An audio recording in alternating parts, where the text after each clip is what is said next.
Kes kematian seorang doktor pelatih wanita di sebuah bilik di asrama Hospital Sultan Ismail Petra HSIP Kuala Krai pada 6 Mac lalu tiada kaitan dengan kes gangguan seksual yang juga membabitkan doktor pelatih lelaki di hospital sama. Ketua Polis Kelantan Datuk Muhammad Yusof Mamat berkata, kedua-dua insiden membabitkan individu berbeza meskipun berlaku di lokasi sama. Tak ada. Orang lain, itu lain. Tak ada kaitan.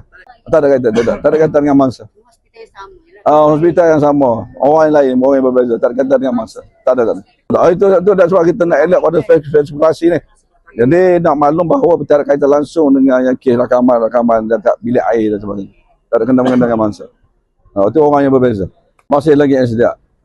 Okay. Beliau berkata demikian kepada pemberita selepas majlis peluncuran UP Selamat 26 2026 peringkat kontingen Kelantan di Tunjung Kota Baru hari ini. Sebelum ini, media melaporkan seorang doktor pelatih wanita berusia 29 tahun ditemukan meninggal dunia di sebuah bilik di asrama HSIP pada jam 9.55 pagi. Pihak polis juga sudah merakam keterangan lebih 10 individu bagi membantu siasatan kes tersebut. Dalam perkembangan berasingan, seorang doktor pelatih didakwa di Mahkamah Magistrat Kuala Krai pada 11 Februari lalu atas dua pertuduhan iaitu gangguan seksual terhadap seorang wanita dan memiliki gambar lucah dengan tujuan mengaibkan kehormatan dengan merakam seorang wanita yang sedang mandi tanpa pengetahuannya menggunakan sebuah kamera berwarna hitam miliknya di bilik mandi Aras 2 HSIP pada jam 6.30 pagi 13 September tahun lalu.